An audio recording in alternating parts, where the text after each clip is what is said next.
Hi, this is Eric Westrich with Aquillius, and we are excited to have Steve Testen, who's CTO of LabSync, and we've got Imad Mansour, who's CEO of Hover Labs. So we've got labs here, and David, who also is one of your colleagues, is also a lab. So if you guys had different labs in your names, how do you know each other? Explain this to me. How did you guys meet? I can start there. Yeah, so David and I formed Lab Sync.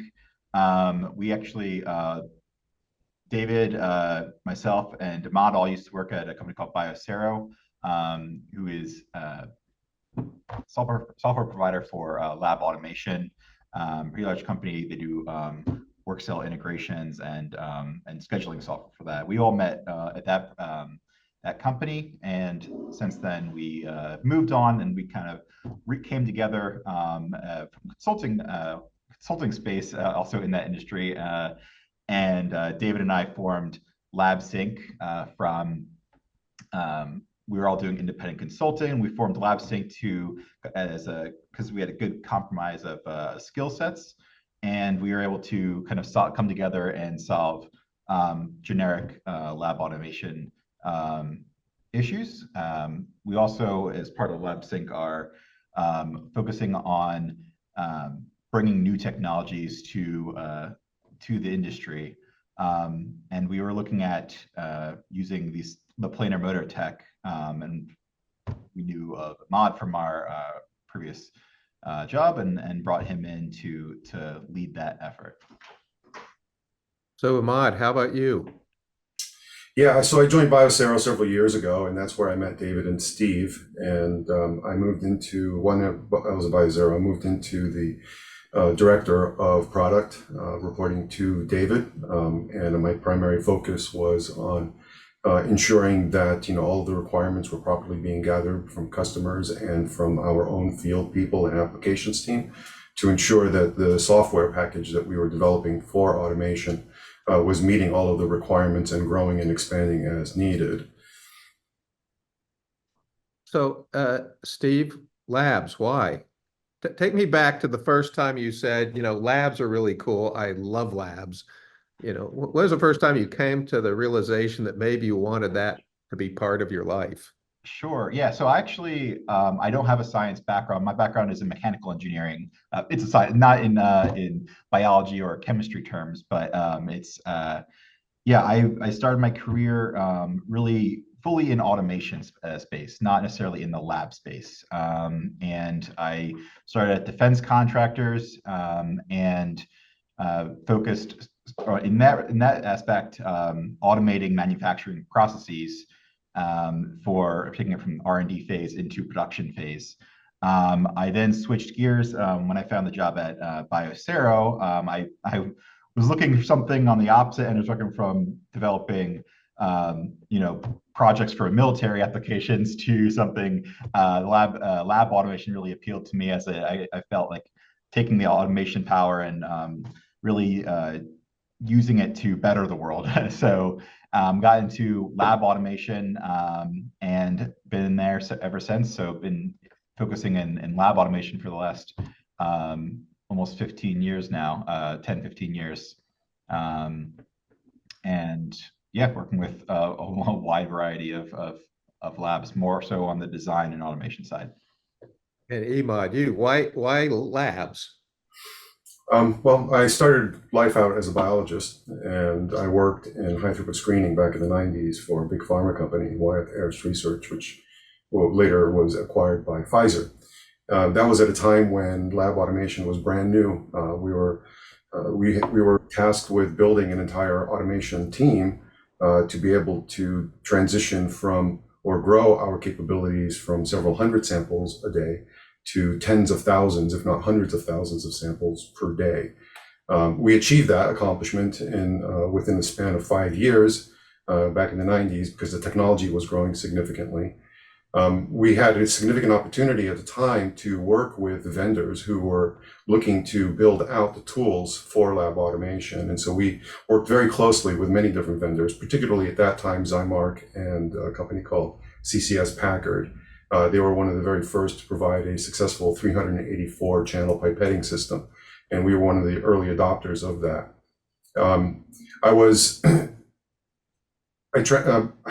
During that time, I mean, I enjoyed working with the robots so much that what I wanted to do was move to the other side of the industry, went to the dark side, if you will, and ended up joining CCS Packard, where we were building some of the highest performance lab automation platforms ever built. And since then, it's been a succession of positions. From there, I went and co-founded a company called Nanoscreen. Our focus was on liquid handling systems. We built many different platforms, did many integrations, provided consumables for lab automation. And from there, I went and joined Hamilton, another liquid handling company, and then ultimately Biosero, where we were focused almost entirely on integrations. But the scope of my career has been focused on the lab, simply because that's, I love science. I've always been intrigued by how science is done. And when automation came into it, it just seemed like a very natural fit for me. I have a kind of natural inclination towards some engineering, and I was on it to be able to leverage or that particular desire, you know, by building companies and working with companies that were building automation platforms for the life science community. And Steve, I want you to take us back to your most painful memory, the most painful job you ever had to get through that got the most growth out of it. You know, the most painful job where you learn the most. If you're thinking about that time where you were going, God, I don't know if I'm going to come to work today. It was horrible. But when you got through it, you said, boy, did I learn a lot. What was that project or that experience?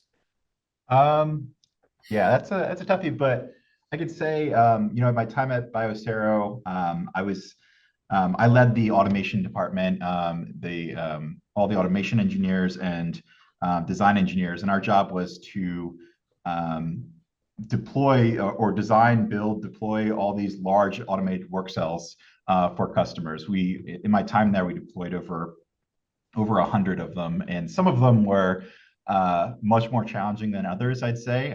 They're for many factors, either the scale, complexity, customer, just many challenges go into the fabrication of these large work cells. I had several that, you know, some of these projects weren't just a single work cell. There'd be 10, 15 of those work cells all connected by a large track and fill an entire lab at one time. And these projects would scale at times over a year to 2 years. And coordinating the team for essentially assembling part of it in the field, part of it back at the factory, managing the logistics of coordinating hundreds of instrumentation, all the different work cells, installing the applications aspect of it, working through the IT component. There's so much that you need to juggle to make sure that this project goes successfully. Yeah, it's extremely difficult to make it through all of that. We did ultimately deliver it successfully, but definitely there were times throughout like that project that yeah, I lost sleep over all the amount of the work that just to juggle all of that together. But coming through all of that, learning, you know, all the intricacies of logistics and coordinating procurement schedules and managing the team resources to make sure that it all can get done was invaluable experience for me. But what have you learned that you use every day from that?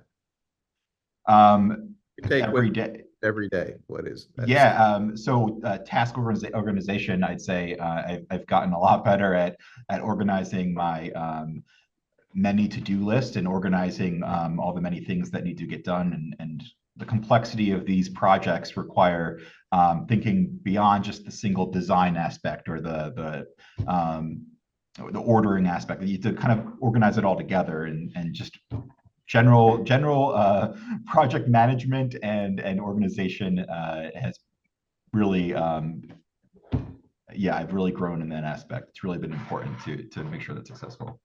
Great, Imad. I'm going to ask you the opposite question. What task or job did you have that was so easy and so fun that you couldn't stop talking about it?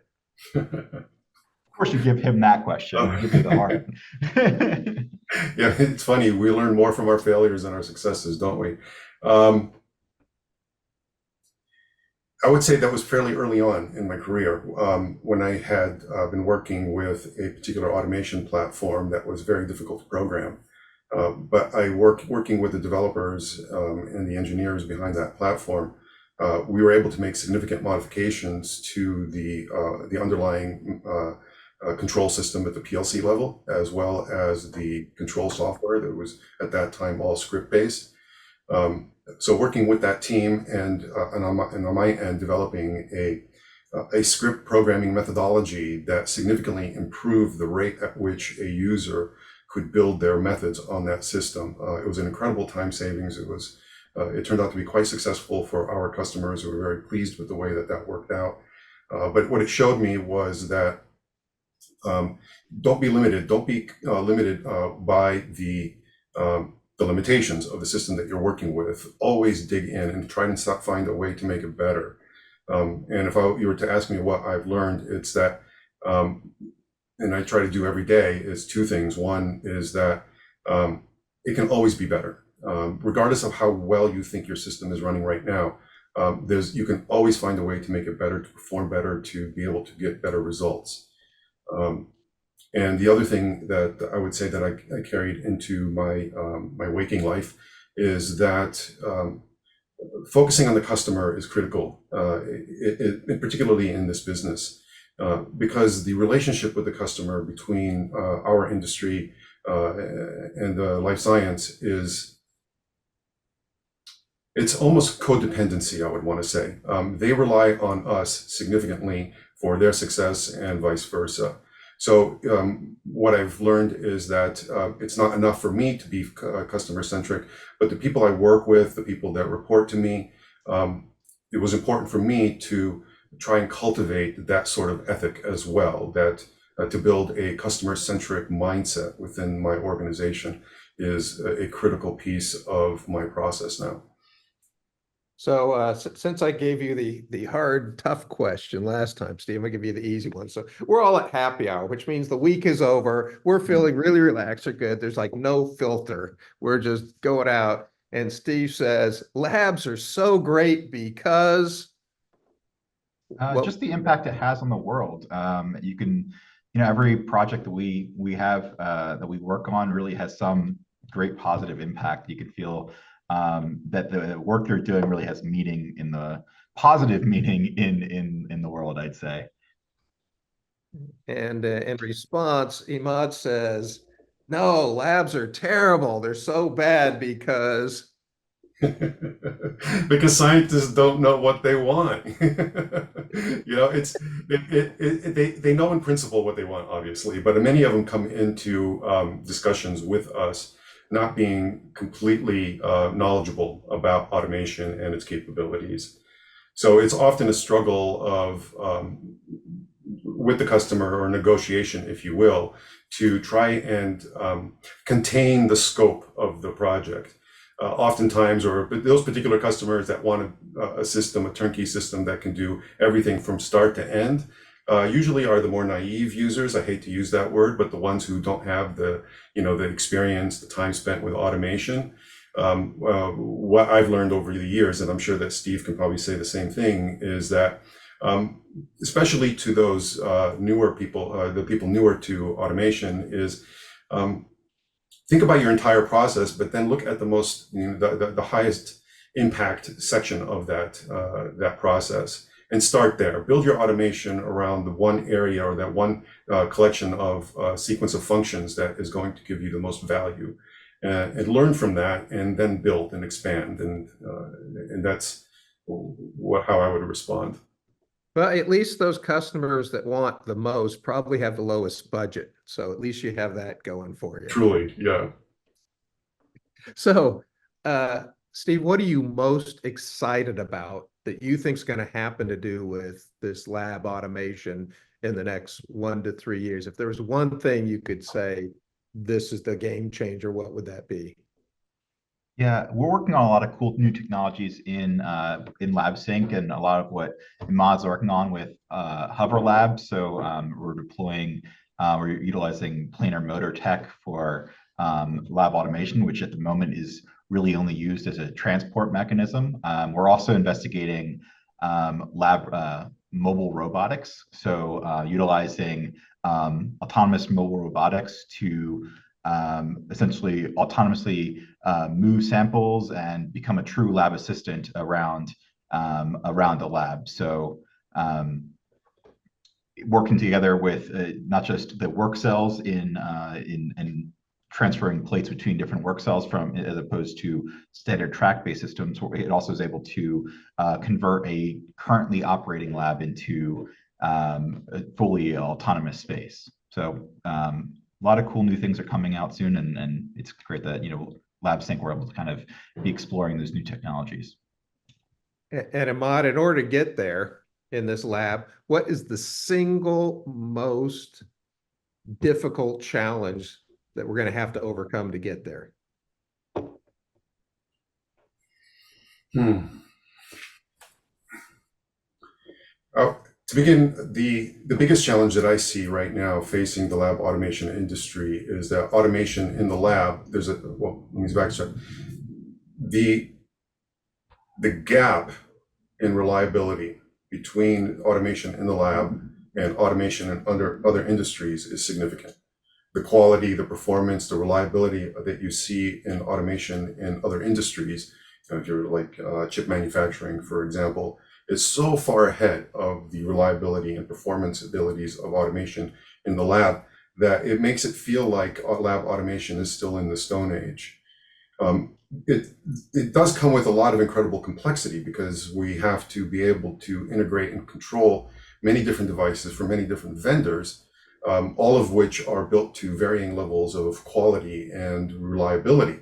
And so on our end, when we integrate these devices, we have to build into our software the ability to address any of the reliability concerns with each of these devices independently. So for me, the biggest challenge is how do we provide the life science community a kind of automation that allows life science to achieve the same level of performance, reliability, capability that one sees in other automated industries. That for me is the challenge.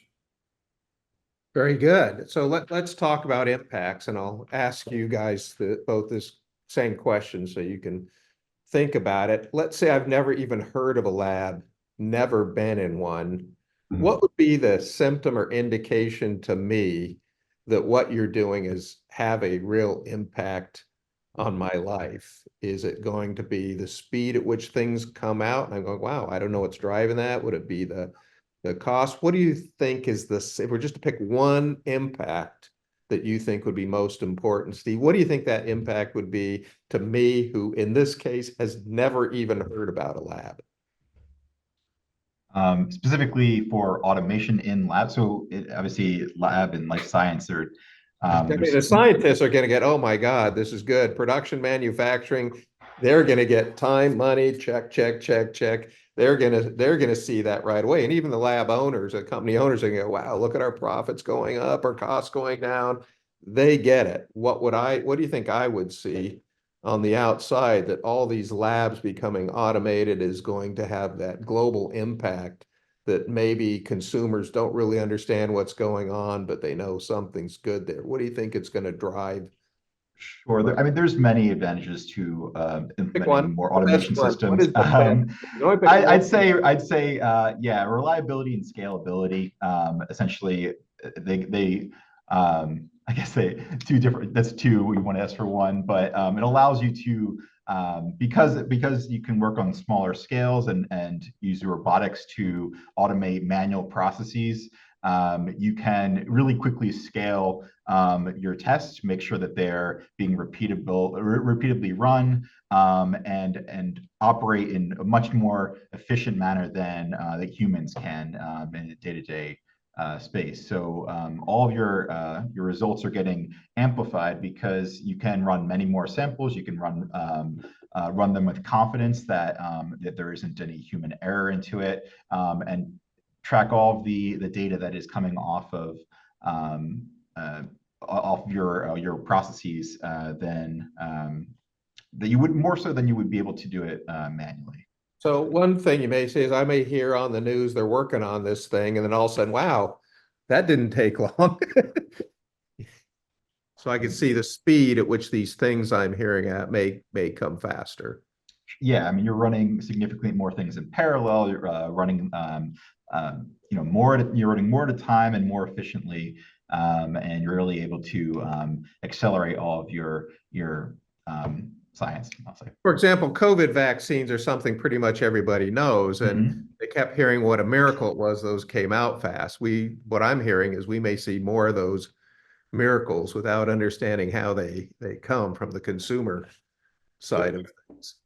That's true. And it's good that you brought up the COVID, because that's where I was going to go, which is that, when you had your COVID swab, the non-home kit COVID test, and it got sent into a lab, what do you think happened with that test, with that sample?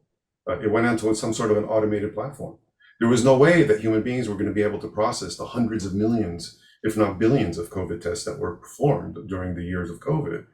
And so automation played a significant impact on our ability to be able to diagnose and help maybe guide the sort of epidemiological decision-making around COVID during those years.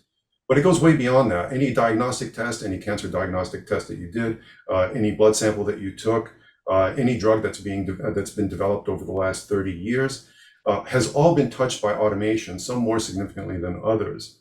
And so the impact on life science and on the healthcare system, and personally now on our lives, that automation has been significant and is growing.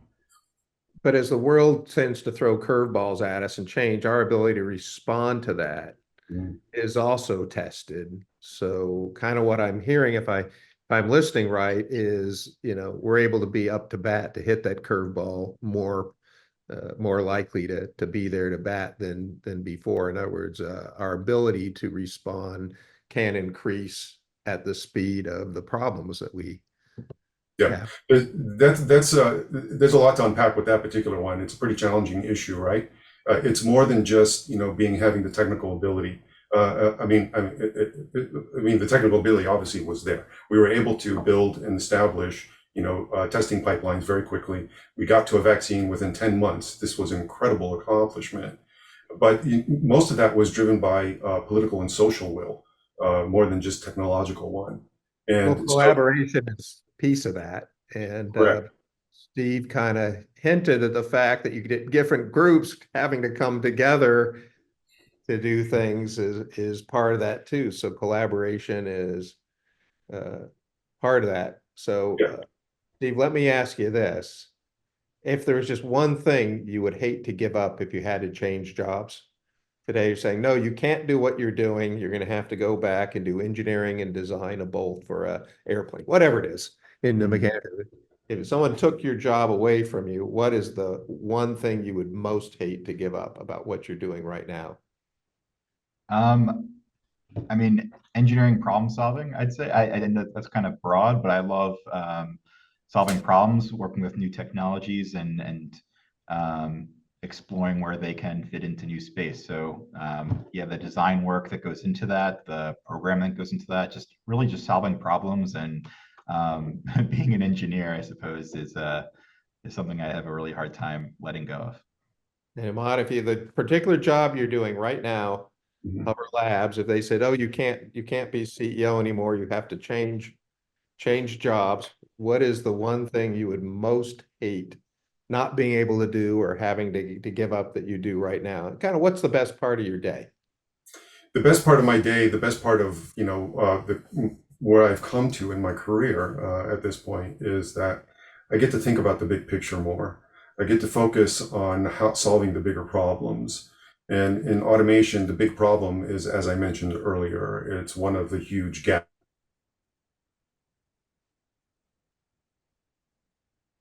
Um, being able to provide the tools, the capability, the automation that life science or life scientists need in order to elevate their game. Okay, so again, congratulations on being speakers for the upcoming R&D and Preclinical Tools Symposium on August 21st. You guys are actually speaking together. We have three of you. Why should they come here, three of you? What do you have working together that is the secret sauce that means no one's going to want to miss it? I would say that, with David Damon, we have an incredible mind there who has over the last many years in Biosero been focused on developing software for controlling automation. But that's not a simple process of sitting down in front of a computer writing code. He was intimately involved with many customers, understanding their requirements, and knowing what the business, what the automation industry needed in order to succeed. And he built that into his software. Between Green Button Go and Orchestrator platforms from Biosero, he accomplished a significant amount and was able to contribute, an incredible tool set. And he grew into the role of being CTO at Biosero, in which, both Steve and I had an opportunity to work and explore these challenges with him. And the challenges now have come to the point where we are about to be able to, with what Steve is doing with Lab Robots and myself with Hover Labs, we're looking to change the way automation is done. The traditional approach has not changed significantly, if at all, really, in the last 20 years. It's still a tabletop with an arm and a bunch of devices around it. We want to change that equation. We want to make it different for users. We want them to be able to automate in novel ways that give them greater performance and much more reliability. So we're talking about the software part. We talked about the mechanical hardware part. What is the third secret sauce in this equation? It's the operational discipline. The organization that is putting these together for the customer really has to understand the complexity of what is this particular job entails. Building custom platforms, even just selling and quoting a platform can take months because of the complexity of it. And then building it and testing it, writing the methods for it, running the project, getting it installed, getting it commissioned, and then providing the after-sale support. It's all one package. Any organization that is going to be providing automation platforms for the life science community can't just build a device and send it off in a box. They have to be there with the customer every single day for many months at a time, and then provide continuous support afterward. So that's that third component, that secret sauce, is that if you don't have the operational experience to deliver on this, you're not going to succeed. So what do you think people will not be able to stop talking about after they hear all three of you in your talk in August? Steve's mobile robot. Yeah. Yeah. And maybe, the Hover Labs planar robot, because that's pretty cool stuff. It's a whole different way of moving samples around. And you guys will all be here in person, correct? Yeah. So they can come, not only can they see the stuff, they can talk to you guys as we network around and things It would like be a pleasure. Yeah. Anything else you guys want to tell the audience? I think I've covered it. I think that this is where, other than to say that we're at, I believe, at an exciting time in lab automation. There is this opportunity now to change the way it's being done. And Steve and I are really hoping to be at the forefront of that.